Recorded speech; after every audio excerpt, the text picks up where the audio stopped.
Hi guys, welcome to my new blog. और title देख के आपको ये समझ लग ही गया होगा कि आज का ब्लॉग किस टॉपिक पे होने वाला है। जी हाँ, आज का ब्लॉग है कि मैं आपको बताऊंगी कि कंटेंट राइटिंग बेसिकली है क्या।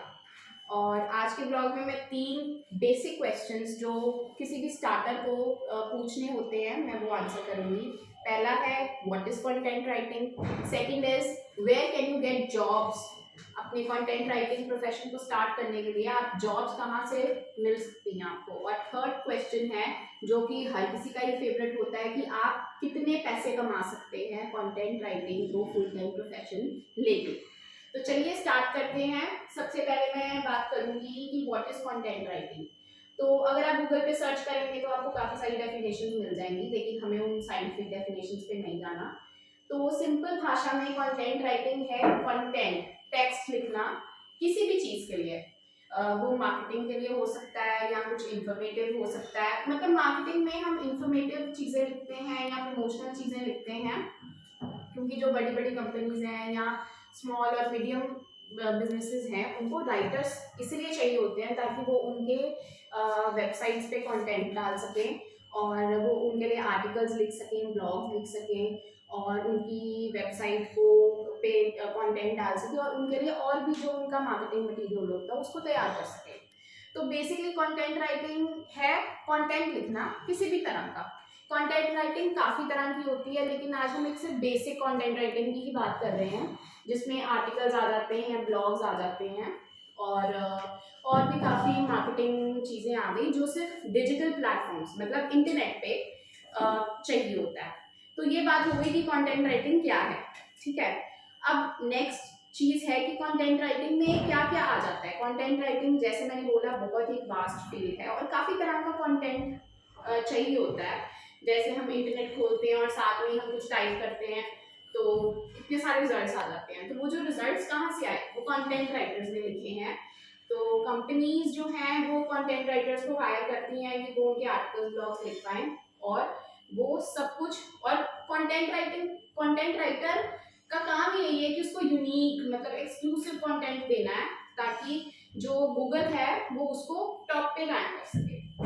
तो ये हमने बात कर ली कि कंटेंट राइटिंग क्या है।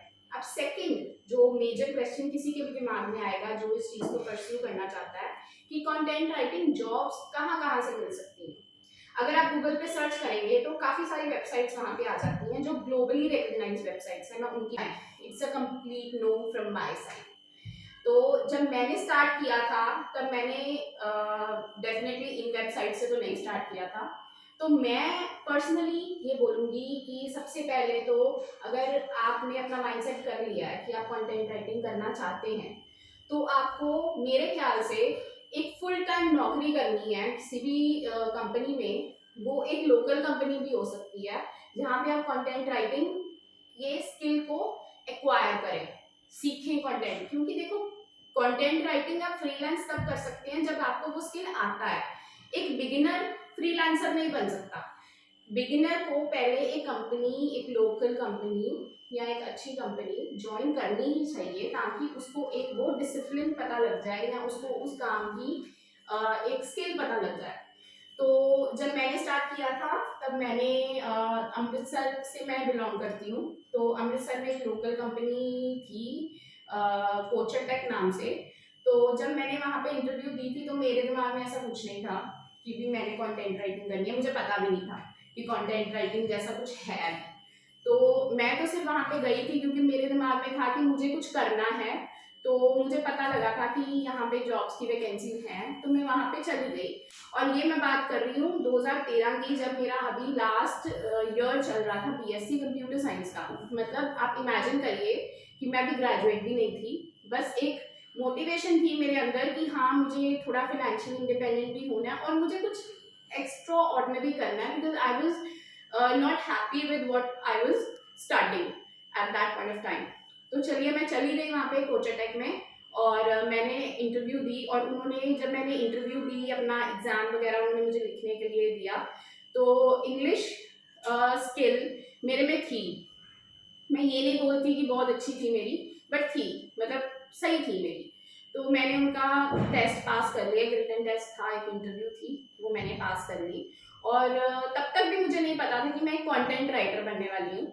और जैसे ही मैंने वो सब क्लियर कर लिया तो उन्होंने मुझे बताया कि देखिए ये कंटेंट राइटिंग के लिए आपकी थी, सारा आपका टेस्ट था, तो आप अब यहाँ पे हम आपको बता देंगे और आपकी एचओडी के साथ इंटरव्यू है, आपने सारे राउंड्स क्लियर कर लिए हैं और तब आपको आप कंटेंट राइटिंग के लिए ही मतलब यहाँ पे आपको रखा जाएगा एज अ कंटेंट राइटर।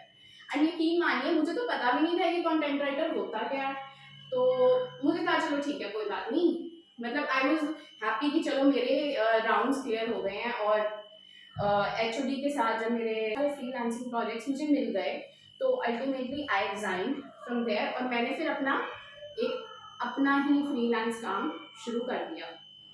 तो अब आपको क्लियर है कि कंटेंट राइटिंग को कैसे आप स्टार्ट कर सकते हैं। जो ये मैंने वेबसाइट गूगल वाली बताई है ये भी यहाँ से भी काम आता है, but not for the beginners. Beginners को तो यही समझना है कि पहले कंटेंट राइटिंग क्या है, और वो आप तभी समझ सकते हैं जब आप फुल टाइम किसी कंपनी में काम करेंगे as a content writer. Even आज मेरे पास 7 साल का एक्सपीरियंस है, तो मैं आज भी नहीं इन वेबसाइट से काम लेना प्रेफर करती।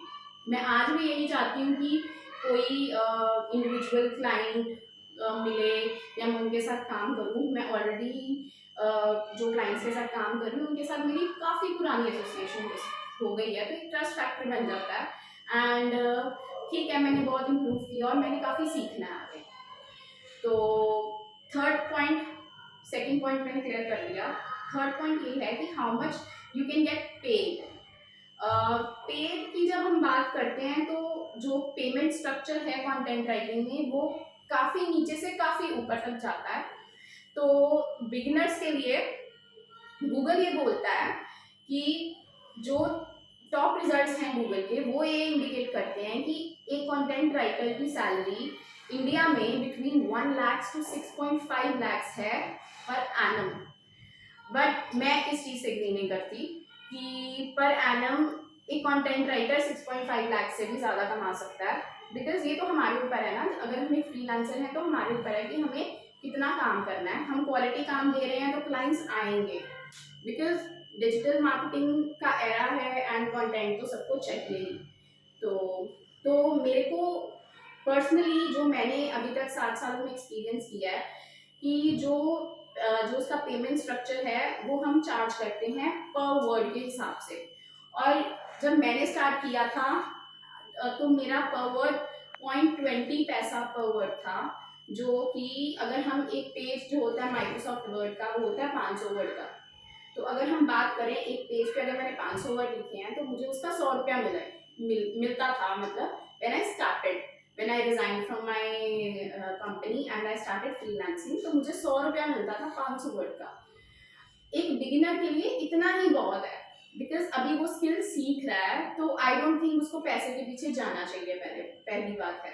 बट एज ग्रेजुअली जब आपके पास एक्सपीरियंस एक्वायर हो जाता है और आपकी वर्ड्स पता लग जाती है, आप अपने स्किल को इम्प्रूव करते हो और आप काफ़ी चीज़ें और 1.5 रुपी मैं अभी चार्ज कर रही हूँ। तो यही मैं बताना चाहती हूँ कि जब कंटेंट राइटर आप एक कंटेंट राइटिंग बिजनेस को शुरू कर रहे हैं तो अगर आपको 0.20 पैसा भी मिल रहा है तो इट्स फाइन, मतलब कि ठीक है, क्योंकि अभी आप स्टार्ट कर रहे हैं। बट ग्रेजुअली ओवर टाइम आपको खुद ही पता लगने लग जाएगा कि आपकी वर्थ क्या है। बहुत सारे क्लाइंट्स हैं जो एक्सपीरियंस के साथ आपको अच्छा भी पे करेंगे। तो ठीक है, गूगल के रिजल्ट्स तो यही कहते हैं कि भी एक कंटेंट राइटर इंडिया में लाख से 6.5 लाख एनुअली कमा सकता है। लेकिन मैं ये चीज़ बोलती हूँ कि अगर आप क्वालिटी दे रहे हैं तो 6.5 लाख से भी ज़्यादा आप कमा सकते हैं। तो आई होप कि मेरी सारे मैंने आपके बेसिक्स, क्योंकि यही 3 सवाल हैं जो किसी के भी दिमाग में आएंगे जब आप एक प्रोफेशन के बारे में बात करते हैं। तो आई होप मैंने आपके सारे डाउट्स क्लियर कर दिए हैं, लेकिन अगर आपको फिर भी कोई डाउट है तो आप कमेंट सेक्शन में अपने डाउट्स डाल सकते हैं and I can reply on them. And मैं पूरी कोशिश करूँगी कि मैं आपको जितना ऑनेस्ट हो सके और जितना वेल इन्फॉर्म्ड आपको मैं रख सकूँ मैं रखूँ। एंड ओके, इस वीडियो को लंबा ना करते हुए हम ये वीडियो यहीं एंड करते हैं। और कल मैं आऊँगी कुछ और चीज़ों के साथ कंटेंट राइटिंग के ऊपर। And so Okay, till then, and don't forget to subscribe to my channel and hit like and share as much as possible. And till then, bye, take care, and stay safe. Bye.